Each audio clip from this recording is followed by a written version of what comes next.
అస్సలాముఅలైకుం, నమస్తే. Welcome to colours of Kohinoor. ఈ వీడియోలో నేను మీతో షేర్ చేయబోతున్నాను చాలా యమ్మీ అండ్ డెలీషియస్ మలై కుఫ్తా రెసిపీని. ఈ మలై కుఫ్తా రైస్లో కానీ, రోటీలో కానీ, పూరీలో కానీ చాలా టేస్టీగా ఉంటుందండి. ఈజీగా ఎలా చేసుకోవాలో చూడండి. ముందుగా మనం చికెన్ని తీసుకోవాలి. చికెన్ బోన్లెస్ అయి ఉండాలి. అలాగే దాన్ని చిన్న పీసులుగా ఈ విధంగా కట్ చేసేసుకోవాలి. చికెన్ ప్లేస్లో మీరు మటన్ ఖైమాను కూడా తీసుకోవచ్చు. ముందుగా మనం కీమా బాల్స్ కోసం ఒక పెద్ద సైజ్ ఆనియన్ని కట్ చేసుకోవాలి. అలాగే కొన్ని మిరియాలు, కొంచెం కొత్తిమీర, అలాగే ఒక 1/2 టేబుల్ స్పూన్ అల్లం వెల్లుల్లి పేస్ట్, ఒక 3 పచ్చిమిర్చిని తీసుకొని వీటన్నిటిని పక్కన పెట్టేసుకోండి. అలాగే 1 table spoon chicken masala, 1 table spoon ధనియాల పొడి, 1 టేబుల్ స్పూన్ కారం, కొద్దిగా పసుపు, అలాగే రుచికి సరిపడా ఉప్పును తీసుకోవాలండి. ఇప్పుడు ముందుగా మనం ఈ పచ్చి మసాలాలన్నింటినీ కూడా మిక్సీ జార్లో మెత్తగా గ్రైండ్ చేసుకుందాం. ఈ గ్రైండ్ చేసుకున్న ఇందులోకి మనం చిన్న ముక్కలుగా కట్ చేసుకున్న చికెన్ను వేసేసుకోవాలి. మటన్ ఉంటే మీరు మటన్ కీమాను ఇక్కడ వేసుకోవచ్చు. ఇప్పుడు ఇందులోకి డ్రై మసాలాలన్నీ కూడా వేసుకొని బాగా మిక్సీ జార్కు మెత్తగా గ్రైండ్ చేసుకోవాలి. మరీ మెత్తగా కాకుండా కొంచెం బరకగా ఉండేలాగా గ్రైండ్ చేసుకోవాలి. ఇప్పుడు ఇందులోకి పాల మీద మీగడ ఉంటుంది కదండి, ఆ పాల మీద మీగడను ఇందులో వేసుకోవాలి. దీనివల్ల మనకు మంచి టేస్ట్ వస్తుంది. అలాగే కీమా బాల్స్ కూడా మంచిగా సాఫ్ట్గా ఉంటాయండి. ఇప్పుడు వీటన్నిటిని కూడా మనం ఈ విధంగా మిక్సీ జార్లో గ్రైండ్ చేసుకోవాలి. మరీ మెత్తగా పేస్ట్ లాగా కాకుండా ఇలా ఉండాలండి. ఇప్పుడు ఈ కీమా మసాలానంతటిని కూడా మనం చిన్న బాల్స్గా తయారు చేసేసుకోవాలి.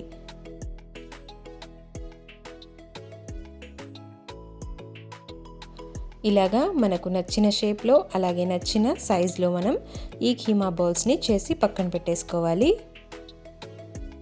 ఇప్పుడు స్టవ్ ఆన్ చేసుకొని బాండీలో కొద్దిగా ఆయిల్ని వేసుకొని, ఆయిల్ బాగా హీట్ అయిన తర్వాత మనం తయారు చేసి పెట్టుకున్న ఈ కీమా బాల్స్ని ఒక్కొక్కటిగా వేసుకొని బాగా ఫ్రై చేసుకోవాలండి. కొద్దిగా గోల్డెన్ బ్రౌన్ కలర్ వచ్చేంత వరకు ఫ్రై చేసుకుంటే చాలు.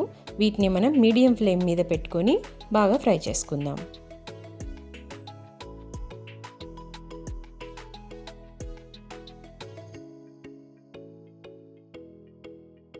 స్టవ్ను మీడియం ఫ్లేమ్లో పెట్టుకొని ఈ వేడి ఆయిల్లో మనం keema balls light brown colour వచ్చేంత వరకు ఫ్రై చేసుకోవాలి.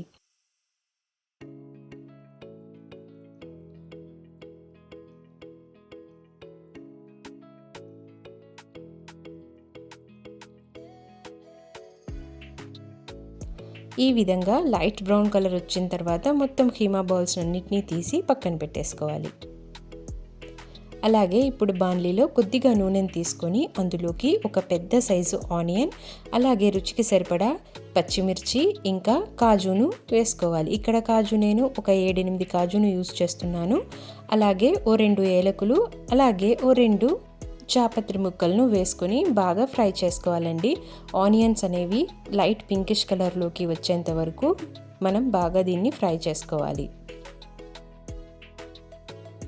ఈ విధంగా వచ్చిన తర్వాత మనం దీన్ని బాగా పేస్ట్గా చేసుకొని పక్కన పెట్టేసుకోవాలి. ఇప్పుడు బాండీలోకి కొద్దిగా ఆయిల్ని తీసుకొని ఈ ఆయిల్లోకి ఒక బిర్యానీ ఆకు,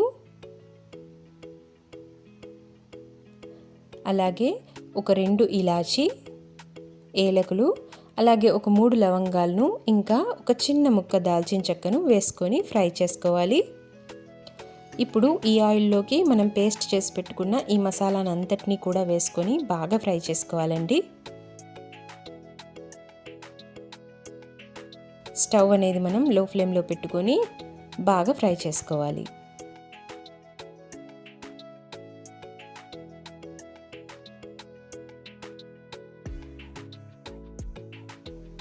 ఇప్పుడు ఇందులోకి ఒక 1/2 టేబుల్ స్పూన్ జింజర్ గార్లిక్ పేస్ట్ని వేసుకోవాలి. ఈ జింజర్ గార్లిక్ పేస్ట్, అలాగే ఈ మసాలా మొత్తం అంతా కూడా ఆయిల్లో బాగా ఫ్రై అయ్యేంత వరకు ఫ్రై చేసుకోవాలి. ఇప్పుడు ఇందులోకి 1 టేబుల్ స్పూన్ ధనియాల పొడి, అలాగే ఇక్కడ నేను 1 టేబుల్ స్పూన్ కారం వేస్తున్నాను. కారం అనేది ఆప్షనల్, మీకు నచ్చితే వేసుకోండి. లేదు కారం సరిపోయింది అనుకుంటే ఇక్కడ మీరు కారం వేసుకోవద్దు. ఇప్పుడు ఇందులోకి రుచికి సరిపడా ఉప్పును వేసుకోవాలి. ఇప్పుడు వీటన్నిటిని కూడా బాగా మిక్స్ చేసుకోవాలి. ఈ ఆయిల్లో మనం లో ఫ్లేమ్లో మంచిగా ఈ మొత్తం మసాలానంతటినీ కూడా బాగా ఫ్రై చేసుకోవాలి. ఇప్పుడు ఇందులోకి 1 కప్పు కర్డ్ని వేసుకోవాలి. ఈ విధంగా పెరుగు అలాగే మసాలాలన్నీ కూడా ఆయిల్లో బాగా ఫ్రై అయిపోవాలి.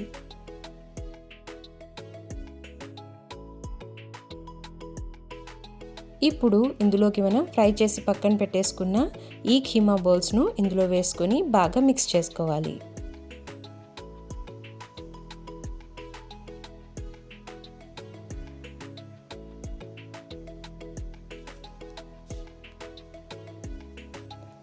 ఇలాగా మిక్స్ చేసుకున్న తర్వాత మనకు సరిపడా వాటర్ని ఇందులో వేసుకోవాలి. మనకు గ్రేవీ చిక్కగా కావాలనుకుంటే కొద్దిగా వాటర్ని వేసుకోండి.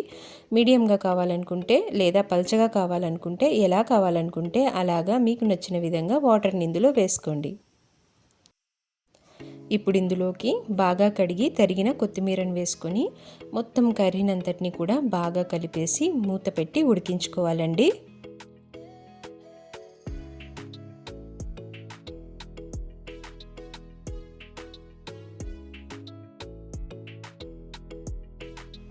ఈ విధంగా మూత పెట్టేసి ఒక 10 నిమిషాలు మనం దీన్ని బాగా ఉడికించుకోవాలి మీడియం ఫ్లేమ్ మీద పెట్టుకొని. ఈ విధంగా ఆయిల్ అంతా కూడా పైకి వస్తుందండి. ఇలాగా అప్పుడప్పుడు మధ్య మధ్యలో మనం మొత్తం అంతటిని కలుపుకుంటూ ఒక 10 మినిట్స్ మనం ఇలాగే ఉడికించుకోవాలి.